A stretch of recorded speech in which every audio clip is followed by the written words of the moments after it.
Best in national costume tayo sa international pageant mga creative. Kaya naman ito, isi-share ko sa inyo yung pinagagawa namin para mabuo itong costume na ito.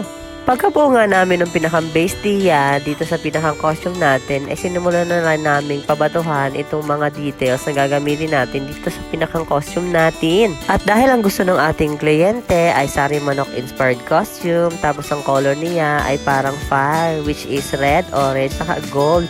Kaya naman, binawan ko talaga ito ng magandang eksena para matupad natin yung gusto ng ating client. Gumawa nga kami diyan ng ganitong klase ng shape ng pagdidikitan natin ng ating mga rhinestones, at pagkatapos niya na isa-isa ko na itong kinabit dito sa pinakang base ng gown natin.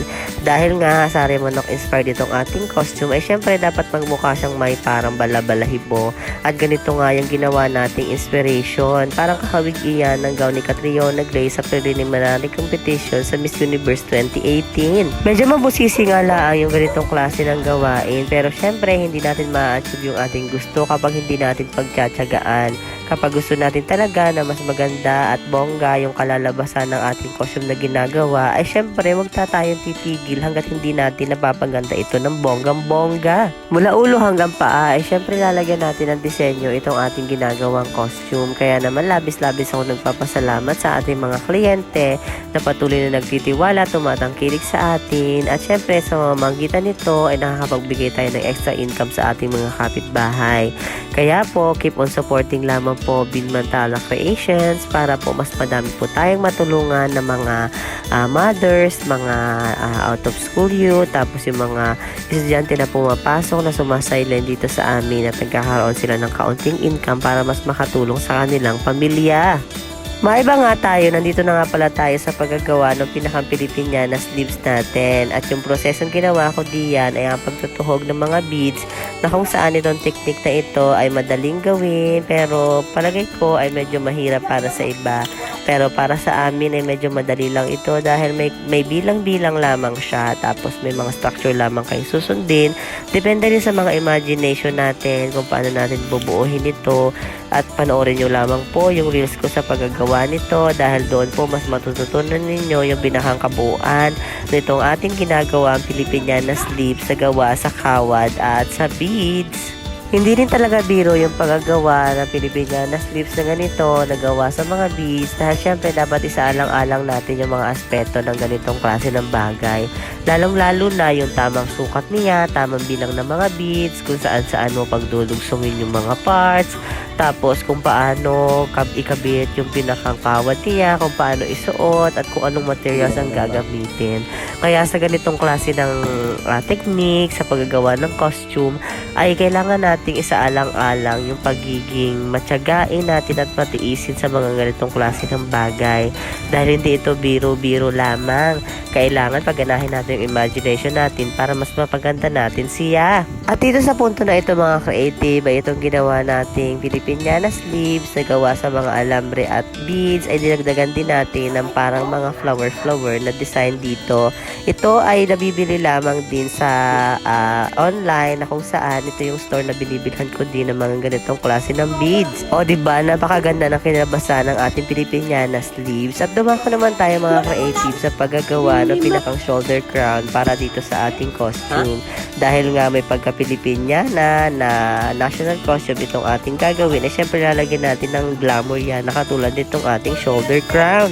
Same process lamang din mga creative, gagawa lang tayo ng pinakang base, tapos itong mga mahaba-haba na ganito klase ng nilalagay natin dito sa pinakang base natin, ay syempre kailangan pare-pareho yan ng bilang, pare-pareho ng design ng mga beads ang ilalagay natin diyan, para hindi tayo malito at may pattern yung ating gagawin. Syempre magiget nyo na yan kapag pare-pareho talaga siya ng bilang at ng design para makabuo tayo ng ganitong klase ng bagay. Syempre para maging pattern doon sa pinakang Filipiniana sleeves natin, ay lalagyan ulit natin dito mga plastic flower na nilagay natin sa Filipiniana sleeves natin para magkaroon siya ng pattern, para balance siya, at syempre para mas magandang tingnan lalo na kapag uniform ang itsura niya.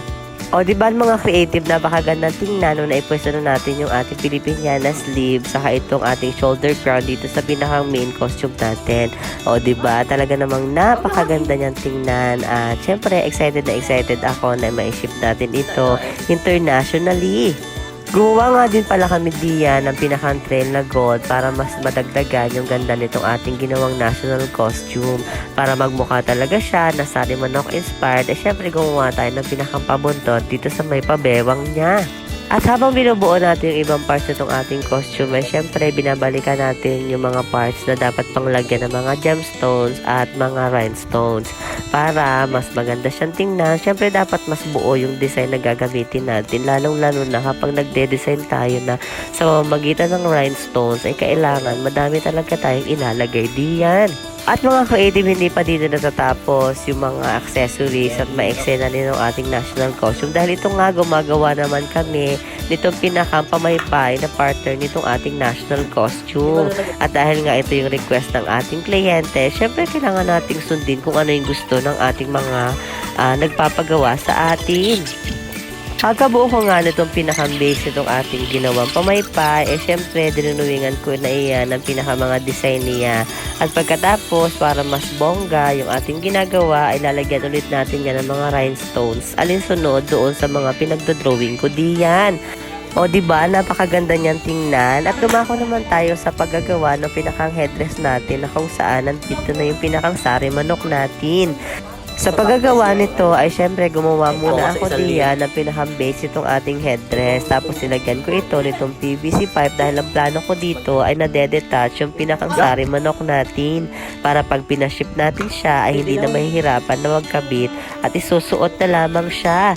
At pagkatapos nating makagawa nito ay lalagyan natin yan ng mga mold para mas dumagdag sa pinakang glamorous design nitong ating ginagawa.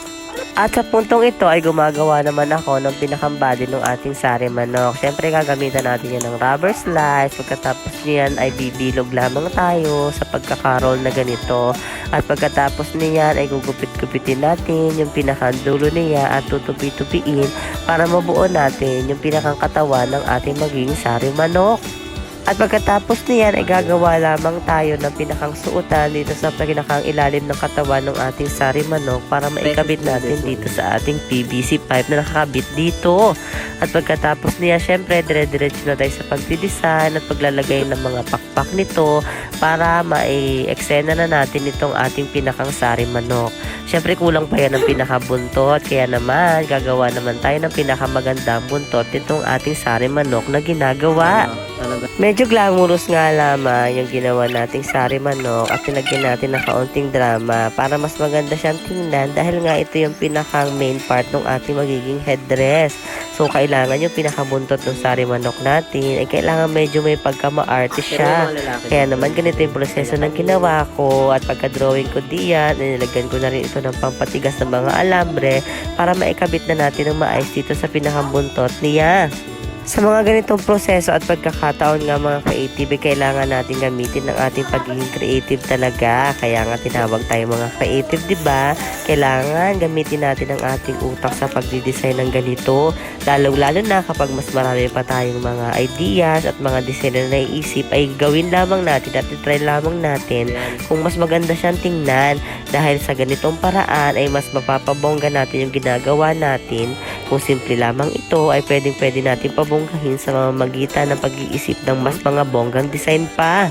At ito nga ginawa kong pinakambuntot nitong ating Sari Manok, mga creative, ay na-detach siya. Kaya naman ginawan ko ng paraan kung paano natin pa ikakabit at mabilis lamang di matatanggal.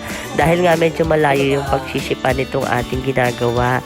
Ito nga pala mga creative yung ginamit sa Miss Universe Philippines United Kingdom, na kung saan proud na proud talaga ako na i-represent itong aking costume na ginawa na dadalhin talaga sa international stage. At dahil gusto ng ating client na mas maganda itong national costume na ating ginagawa, ay nagpadagdag pa siya nitong mga basket na may flowers na kakulay nitong ating kiss na binakang costume para mas dagdag glamour talaga siya. At hanggang ngayon nga mga creative ay hindi pa rin ako makapaniwala na makakagawa ulit ako ng costume na isi-ship namin international at sa Miss Universe Philippines United Kingdom paggagamitin.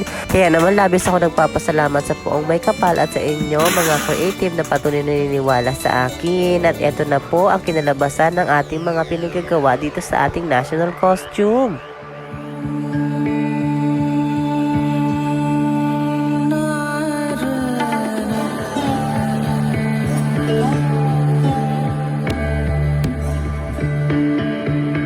Dim dim dim dim. Ta ta dim dim dim dim. Terkata dim dim dim dim. Ta dim dim ta dim dim ta dim dim ta. Dim dim dim dim.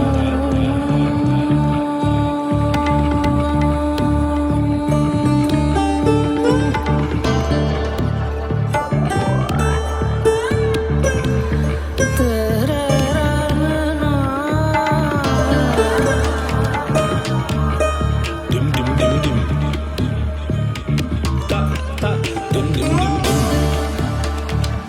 Terkata dim dim dim dim. Ta dim dim ta dim dim ta.